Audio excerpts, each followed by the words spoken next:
to say Akwaba, Maraba, and welcome to all of you to the launch of the National Employment Policy under the theme Inclusive Growth through the creation of productive employment and decent work. I'm truly delighted to have this opportunity because your summit is indeed a most important event. Because as well, this event brings me back to Ghana. And because it provides a very concrete demonstration of the strength and of the practical character of the partnership which binds together Ghana's tripartite constituents, governments, employers and workers, and our international labour organisation. And let me say that it is a partnership that I hope to see further strengthened, Mr. President, if your very heavy responsibilities are to allow you to come to Geneva to address the International Labour Conference in June of this year. Ladies and gentlemen, let me go immediately to the heart of the business before us today, and straight away convey to you the ILO's wholehearted support for the national employment policy which this summit is launching today. I know that it is the result of much careful preparation, and I'm very pleased that the ILO has been able to contribute to it. Let me say to all of you that you must take my presence here in Accra with you today as the confirmation of our determination at the ILO to continue with you to see this policy implemented. What is most important, ladies and gentlemen, is not so much what is said today as what is done tomorrow and the day after tomorrow. We must do it together. Madam Chair, Mr. Guy Ryder, Director General of the ILO, senior government officials, UN Resident Coordinator, members of Parliament, our revered chiefs and queen mothers, my comrade Kofi Asamoah, Secretary General of the TUC, and members of organized labor here, members of the Ghana Employers Association, invited guests, our teeming youth, ladies and gentlemen. I'm extremely happy that today we have in our midst the Director General of the ILO, Mr. Guy Ryder. This is because his presence provides a great impetus to the work we're going to do here over the next few days, and work that we have been doing over the years together with labor and employers to create an atmosphere that is conducive for decent jobs. Madam Chairperson, the ILO estimates that there are about 75 million unemployed youth around the world looking for jobs. And 43 million of these young people are in Africa. This is both a merit and a demerit. A merit because it shows Africa has a vibrant young labor market that is available to be put to work to be able to advance our continent. But it also means that if we're not creating jobs fast enough, we could face social problems. Unemployment and underemployment have become major global issues over the years and a source of worry to many governments, not only in Africa, but all over the world. Education, which is liberal, technical, and vocational, is what will transform our untrained labor force into living capital for social and economic transformation. Gone are the days when, at the entrance of the university, after congregation, you had UAC and the other employers standing with their forms and their vehicles and waiting to register students who were coming out of the university gates. These companies employed these young graduates, trained them, and put them to work. Today, many employers are reluctant to do that because of job mobility. Many are reluctant to train people only to have them attracted to other enterprises after they have trained them by better working conditions. Distinguished guests, ladies and gentlemen, you can therefore understand our policy to refocus our educational curriculum to emphasize more of technical and vocational education. What it means is that the obligation for skills, empowerment, and training now falls more on government in order to prepare the young people for the world of work so that the employers can take them up and immediately put them to work. This we're doing by revamping our technical and vocational institutions, retooling our polytechnics, and also upgrading them into technical universities. Through CODVET and the Skills Development Fund, we're also providing support across the country for skills and vocational training. The informal economy in Ghana is still marked by decent work deficits. It is still home to a disproportionate share of the working poor in this country. The need for increased public-private partnership, therefore, in this direction is urgent and long overdue. We have a stable system of governance, a thriving democracy underpinned by respect for the rule of law. This is an advantage that we are building on as a people. We're working together with our social partners to improve the business environment to enable the private sector to play a meaningful role in this regard. Only yesterday, government launched an e-registrar portal for the Registrar General's Department. It is expected that this investment will allow for online registration of business and the administration of estates, including payment of fees, as opposed to the old system, which relied on manual registration and payment of associated fees.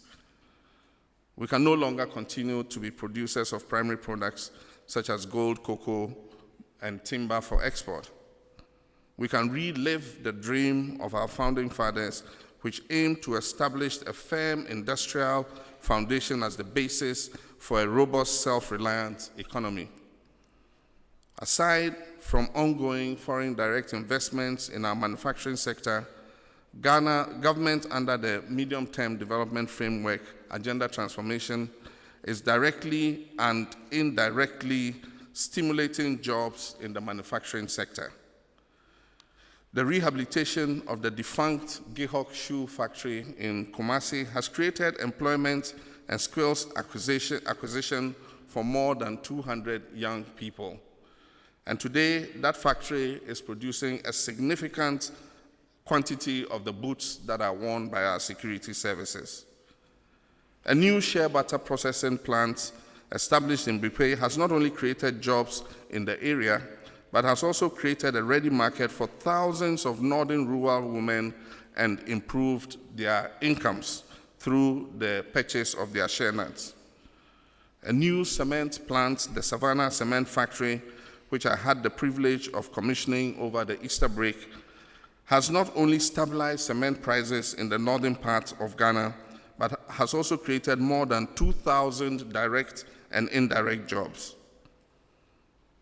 The new fish processing plant coming up in Elmina will not only provide quality fish products to the market, but will also improve the lives of thousands of artisanal fishermen and also the women who process the fish for the market. Madam Chair, ladies and gentlemen, ongoing work on a new sugar factory in Komenda will create direct jobs for factory hands, but also indirect jobs for the hundreds of outgrower farmers who will supply the raw material sugarcane to this factory for processing. Government's policy of encouraging local content and preference for made-in-Ghana products is also stimulating growth and jobs in the electrical manufacturing sector.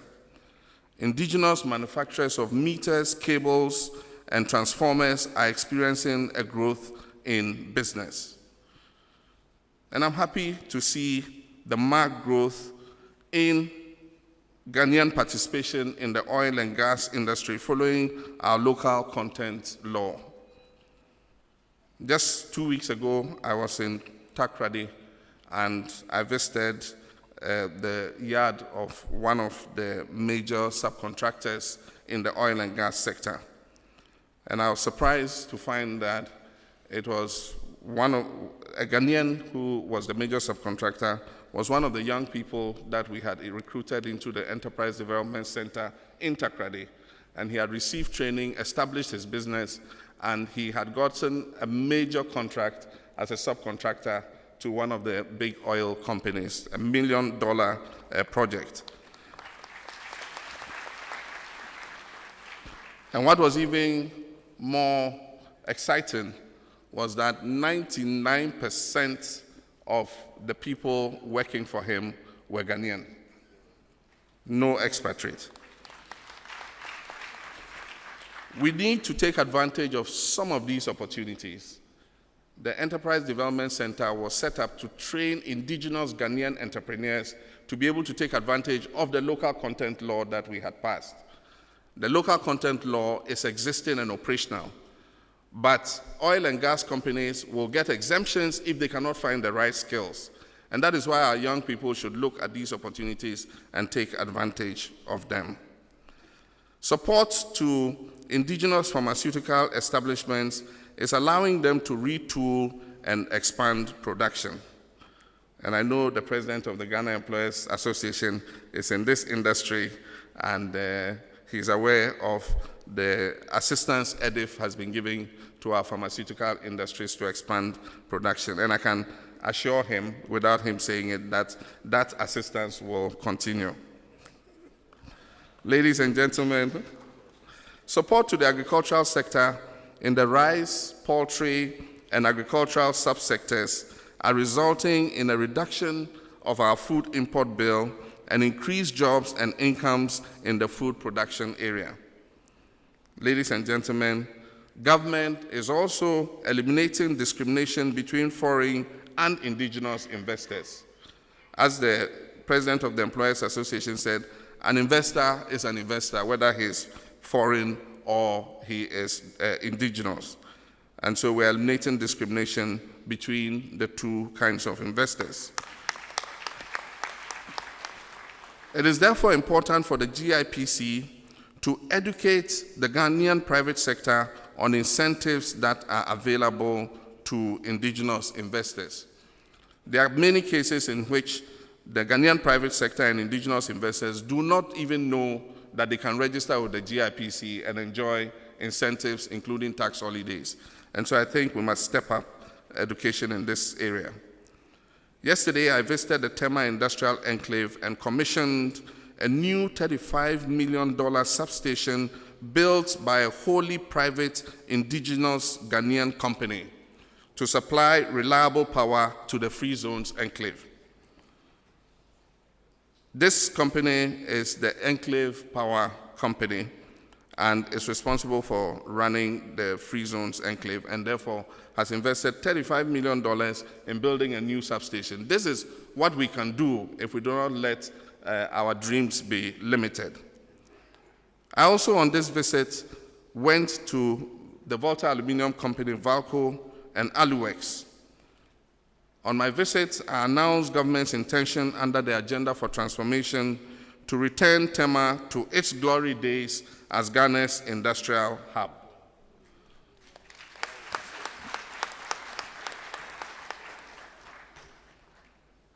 I therefore task the Minister of Power and his staff to, as soon as we have come out of the energy deficit, which is so popularly called Doomsor, allocate extra affordable power to allow Valco to reach its full production capacity.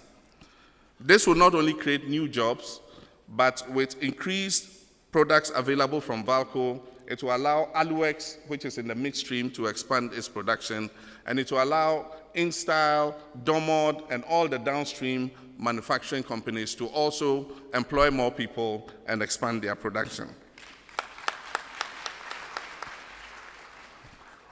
Madam Chair, ladies and gentlemen, the proposed 1.5 billion port expansion agreement, which we have signed with Meridian Port Services, MPS, will not only decongest our port, but create more jobs in the port at Tema.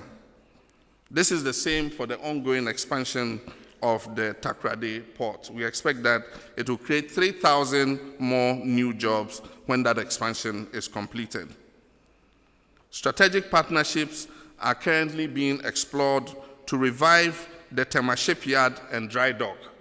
These are all pioneer establishments that were put up by our first president but have decayed over the years. And one of the visions of this government is to revive them so that they can contribute not only to the growth of the economy, but the creation of jobs for our young people. Restructuring and consolidation of the downstream petrochemical industry will help revive the Tema oil refinery. Our focus, therefore, is industrial transformation supported by reliable power supply, access to credit, and modernized agriculture. This is what the transformational culture towards national development is all about. This is how our productivity will be improved, and this will enable us to become a more competitive nation. And as I've said before, and I'll say again, we're working hard to fix the energy shortfall, not only for today, but also for the future.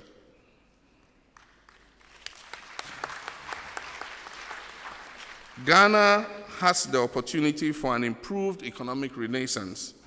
Our economy is beginning to respond favorably to the fiscal and monetary measures government has adopted, especially following the endorsement of our homegrown fiscal consolidation policy by the International Monetary Fund. I'm positive that the country's debt sustainability and macroeconomic stability will be restored to foster a return to high growth and job creation and to protect social spending. These are core measures for improving revenue performance, support of fiscal consolidation efforts, and restoring investor confidence in our economy. But what does this mean to the Ghanaian worker? It means if the stability in the economy is maintained and the positive trend continues, government, being the major employer, will be able to increase social spending and improve infrastructure investment in the various sectors, especially the energy sector, which will in turn improve job creation. Government will also be able to generate enough resources to equip public institutions and agencies to deliver quality services to Ghanaians. As a government, our commitment to this process has realized the passage of the Youth Employment Agency Bill. Our target under the new Youth Employment Agency initiative is to create 100,000 jobs in the following modules: sanitation, community service and protection, education, health assistance, and youth initiatives in textiles, which will target mainly Kayaye.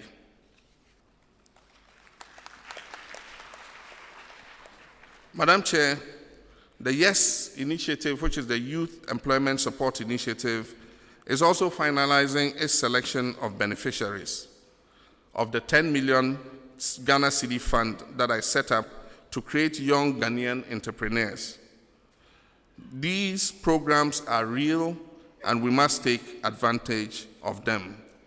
For those who presented applications and are not captured in the current beneficiaries, I encourage them to resubmit, because there'll be a next wave in which they probably would be more successful.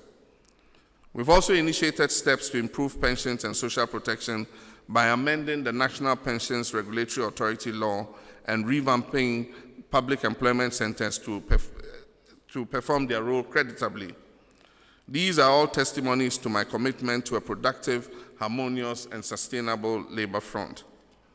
Let me assure my comrade, the Secretary General of the TUC, and all my comrades of organized labor, that your ministry, the Ministry of Employment and Labor Relations, is a key ministry in my cabinet and is no way considered Siberian. Mr. Haruna doesn't look like he's in Siberia, does he? I have assigned key tasks to this ministry, including the restructuring and reform of the Labor Department. And I was just noting to the minister that even the name puts you off, Labor Department. And so under this restructuring and reform, we intend to create a new National Employment Resource Center. That sounds more attractive and inviting, doesn't it? For you young people, if you had to go to a Labor Department or a National Employment Resource Center, which would you readily go to? Fantastic. This new center will enable the creation of a national employment and skills database from which employers can freely recruit. And our intention is not only to create a database, the database will have all young people who have registered, who are looking for jobs, their qualifications, and the kind of jobs they want. And employers who employ from that database will be given an incentive for being able to, for employing from that database.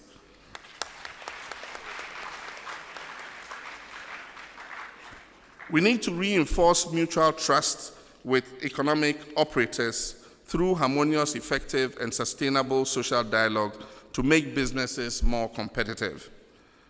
As we encourage employer associations to work closely with government to support the development of micro, small, and medium-scale enterprises, employer organizations and labor must remain very influential driving forces in the labor market discussions for the benefit of all our social partners. Let me assure my fellow Ghanaians and our international partners that the spirit behind this newly produced national employment policy will be vigorously prosecuted as key strategies for improved jobs and decent work. The policy largely emphasizes growth in businesses, self-employment, agribusiness and manufacturing, technical and vocational educational training, cooperative development, vibrant labor market information systems, green jobs, and transition from an informal to a formal economy. As a reference document for sustainable employment generation and decent work in Ghana, it is now my singular honor and pleasure to declare both the National Employment Policy and the National Jobs Summit duly launched. I thank you, and may God bless us all.